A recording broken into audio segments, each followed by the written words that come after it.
ಸ್ವಾತಂತ್ರ್ಯ ದಿನಾಚರಣೆಯು ಪ್ರತಿಯೊಬ್ಬ ಭಾರತೀಯನಿಗೆ ಹೊಸ ಯುಗದ ಆರಂಭವನ್ನು ನೆನಪಿಸುತ್ತದೆ. ಬಂಧನ ಮತ್ತು ಗುಲಾಮಗಿರಿಯಿಂದ ಮುಕ್ತವಾದ ಹೊಸ ಜೀವನದ ಪ್ರಾರಂಭ. ಇದೇ ಕಾರಣಕ್ಕೆ ದೇಶದೆಲ್ಲೆಡೆ ಸ್ವಾತಂತ್ರ್ಯ ದಿನಾಚರಣೆಯನ್ನು ಅತ್ಯಂತ ಅದ್ಧೂರಿಯಾಗಿ ಆಚರಿಸಲಾಗುತ್ತದೆ. ಬ್ರಿಟಿಷ್ ಸಾಮ್ರಾಜ್ಯದ ಅಡಿಯಲ್ಲಿ ವರ್ಷಗಳ ಗುಲಾಮಗಿರಿಯಿಂದ ಮತ್ತು ಬಂಧನದ ನಂತರ ಭಾರತವು 1947 ಆಗಸ್ಟ್ 15ರಂದು ಸ್ವಾತಂತ್ರ್ಯವನ್ನು ಪಡೆಯಿತು. ಸ್ವಾತಂತ್ರ್ಯ ಹೋರಾಟಗಾರರ ನಿರಂತರ ಮತ್ತು ದೃಢ ನಿರ್ಧಾರದ ವರ್ಷಗಳ ಅಹಿಂಸಾತ್ಮಕ ಪ್ರಯತ್ನಗಳಿಂದ ಭಾರತಕ್ಕೆ ಸ್ವಾತಂತ್ರ್ಯ ಸಿಕ್ಕಿತು. ದೇಶಕ್ಕೆ ಸ್ವಾತಂತ್ರ್ಯ ತಂದುಕೊಡಲು ಸುಭಾಷ್ ಚಂದ್ರ ಬೋಸ್, ಬಾಲ್ ಗಂಗಾಧರ್ ತಿಲಕ್, ಲಾಲ್ ಲಜಪತ್ ರಾಯ್, ಮಂಗಲ್ ಪಾಂಡೆ, ರಾಣಿ ಚೆನ್ನಮ್ಮ, ಝಾನ್ಸಿ ರಾಣಿ ಲಕ್ಷ್ಮೀಬಾಯಿ ಹೀಗೆ ಅನೇಕರು ಹೋರಾಟ ಮಾಡಿದರು. ತಮ್ಮ ಜೀವನವನ್ನು ದೇಶದ ಜನರ ಸಂತೋಷಕ್ಕಾಗಿ ಮೀಸಲಿಟ್ಟರು. ನಾಗರಿಕರು ಸ್ವಾತಂತ್ರ್ಯಕ್ಕಾಗಿ ಹೋರಾಟವನ್ನು ಸ್ಮರಿಸುವಂತೆ ಭಾರತದಾದ್ಯಂತ ಸ್ವಾತಂತ್ರ್ಯ ದಿನವನ್ನು ನೆನಪಿಸಿಕೊಳ್ಳಲಾಗುತ್ತದೆ ಮತ್ತು ಧಾರ್ಮಿಕವಾಗಿ ಆಚರಿಸಲಾಗುತ್ತದೆ. ಭಾರತ ಸ್ವಾತಂತ್ರ್ಯದ ಇತಿಹಾಸವನ್ನು ಮೆಲುಕು ಹಾಕುತ್ತಾ ಹೋದರೆ ಅದು ಒಂದೆರಡು ದಿನದ ಹೋರಾಟವಲ್ಲ, ಸುಮಾರು 8-9 ದಶಕಗಳ ಕಾಲ ನಡೆದ ನಿರಂತರ ಹೋರಾಟ. ಈ ಹೋರಾಟದಲ್ಲಿ ಸಾವಿರಾರು ಸ್ವತಂತ್ರ ಹೋರಾಟಗಾರರು ಬ್ರಿಟಿಷರ ಬೂಟಿ ನೀತಿಗೆ, ಬಂದೂಕಿನ ತುಪಾಕಿಗೆ ಬಲಿಯಾಗಿದ್ದಾರೆ.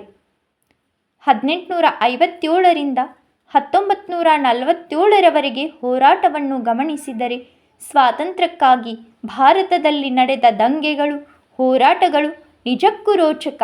ಅಷ್ಟೇ ಅಲ್ಲ, ಅಹಿಂಸಾ ಮಾರ್ಗದಲ್ಲಿ ಸ್ವಾತಂತ್ರ್ಯವನ್ನು ಪಡೆದದ್ದು ಮತ್ತೊಂದು ವಿಶೇಷ ಸಾಧನೆ. ವ್ಯಾಪಾರಕ್ಕೆಂದು ಈಸ್ಟ್ ಇಂಡಿಯಾ ಕಂಪನಿ ಮೂಲಕ ಬಂದ ಬ್ರಿಟಿಷರು ಭಾರತದಲ್ಲಿ ಆಳುತ್ತಿದ್ದರು. ವಿವಿಧ ರಾಜರುಗಳ ನಡುವೆ ಒಳಜಗಳ, ರಾಜ್ಯ ವಿಸ್ತರಣೆಗಾಗಿ ನಡೆಯುತ್ತಿದ್ದ ಕುತಂತ್ರಗಳನ್ನು ತಮ್ಮ ದಾಳಗಳನ್ನಾಗಿ ಬಳಸಿಕೊಂಡು ಒಬ್ಬರ ಮೇಲೊಬ್ಬರು ಎತ್ತಿಕಟ್ಟಿ ಅದರ ಲಾಭವನ್ನು ತಮ್ಮ ಸ್ವಾರ್ಥಕ್ಕೆ ಬಳಸಿಕೊಂಡರಲ್ಲದೆ ಭಾರತವನ್ನೇ ತಮ್ಮ ಮುಷ್ಟಿಗೆ ಪಡೆದು ಸರ್ವಾಧಿಕಾರಿಗಳಾಗಿ ಮೆರೆದು ಸಂಪತ್ತನ್ನೆಲ್ಲ ಲೂಟಿ ಮಾಡಿದರು ಎಂಬುದು ಮರೆಯುವಂತಿಲ್ಲ. 1857ರಲ್ಲಿ ಬ್ರಿಟಿಷರ ವಿರುದ್ಧ ಮಹಾಪ್ರತಿರೋಧದ ಸಿಪಾಯಿ ದಂಗೆ ಆಯಿತು. ಇದೇ ಭಾರತದ ಮೊದಲ ಸ್ವಾತಂತ್ರ್ಯ ಸಂಗ್ರಾಮ ಹೋರಾಟಕ್ಕೆ ನಾಂದಿಯಾಯಿತು. ಅನೇಕ ನಾಯಕರನ್ನು ಬ್ರಿಟಿಷರು ಗಲ್ಲಿಗೇರಿಸಿದರು, ಗಡೀಪಾರು ಮಾಡಿದರು. ಭಾರತೀಯರು ಒಗ್ಗಟ್ಟಾಗಿಲ್ಲವಾದ್ದರಿಂದ ಇದರಲ್ಲಿ ಅವರಿಗೆ ಗೆಲುವು ಸಿಗಲಿಲ್ಲ.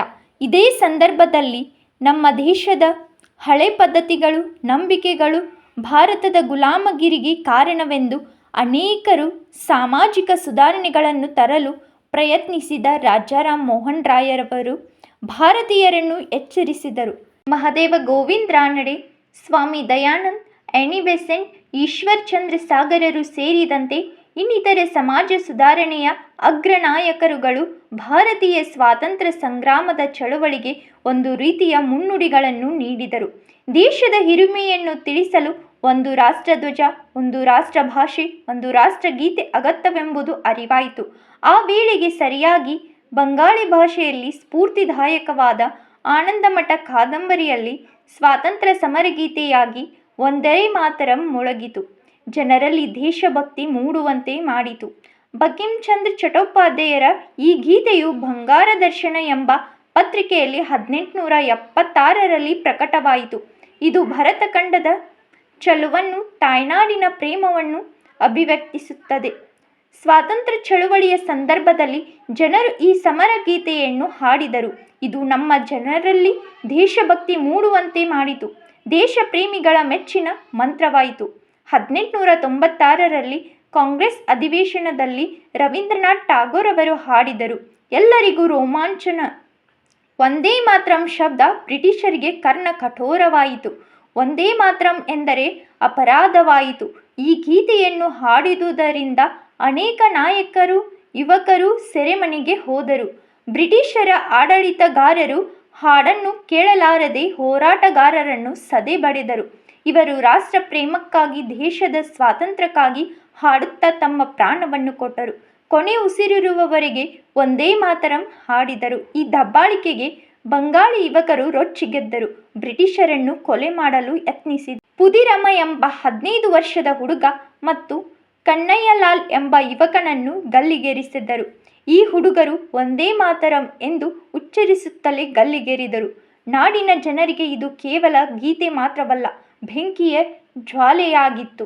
1942 ಆಗಸ್ಟ್ 9ರಂದು ಬ್ರಿಟಿಷರೆಲ್ಲ ಭಾರತ ಬಿಟ್ಟು ತೊಲಗಿ ಎಂಬ ಘೋಷಣೆಯನ್ನು ಮೊಳಗಿಸಿದರು. ಮಾಡು ಇಲ್ಲವೇ ಮಡಿ ಎಂಬ ಸಂದೇಶ ದೇಶದಲ್ಲೆಲ್ಲ ಹರಡಿ ಜನ ಬೀದಿಗಿಳಿದು ಹೋರಾಡಲು ಆರಂಭಿಸಿದರು. ದೇಶದಾದ್ಯಂತ ಎಲ್ಲ ನಾಯಕರು ಬಂಧನ ಆಯಿತು. ಯಾವುದಕ್ಕೂ ಭಯಪಡದೆ ನಮ್ಮ ನಾಯಕರು ನಿರಂತರವಾಗಿ ಹೋರಾಟ ಮಾಡಿ ನಮಗೆ ಸ್ವಾತಂತ್ರ್ಯ ತಂದುಕೊಟ್ಟರು. ಸ್ವಾತಂತ್ರ್ಯ ಸಂಗ್ರಾಮದ ಬಗ್ಗೆ ಹೇಳುತ್ತಾ ಹೋದರೆ ಅದಕ್ಕೆ ಕೊನೆಯೇ ಇಲ್ಲ. ಅವರ ತ್ಯಾಗ ಮತ್ತು ಬಲಿದಾನವನ್ನು ನಾವೆಲ್ಲ ನೆನಪಿನಲ್ಲಿಟ್ಟುಕೊಂಡು ಒಳ್ಳೆಯ ಪ್ರಜೆಯಾಗಿ ಬದುಕಬೇಕು. ಸ್ವಾತಂತ್ರ್ಯ ಎಂದರೆ ಪ್ರತಿಯೊಬ್ಬ ವ್ಯಕ್ತಿಗೆ ಈ ಭಾರತದಲ್ಲಿ ಎಲ್ಲ ರೀತಿಯ ಮೂಲಭೂತ ಹಕ್ಕು ಇದೆ, ಎಲ್ಲ ರೀತಿಯ ಸ್ವಾತಂತ್ರ್ಯ ಇದೆ. ಆದರೆ ಒಬ್ಬ ವ್ಯಕ್ತಿಯು ತನ್ನ ಸ್ವಾತಂತ್ರ್ಯ ಹಕ್ಕಿನಿಂದ ಮತ್ತೊಬ್ಬರ ಸ್ವಾತಂತ್ರ್ಯಕ್ಕೆ ಅಡ್ಡಿಯಾಗುವ ಯಾವುದೇ ಕೆಲಸವನ್ನು ಮಾಡಬಾರದು ಎಂಬುದು ಸದಾ ನೆನಪಿನಲ್ಲಿಟ್ಟುಕೊಂಡಿರಬೇಕು. ಜೈ ಹಿಂದ್, ಜೈ ಭಾರತ್ ಮಾತೆ.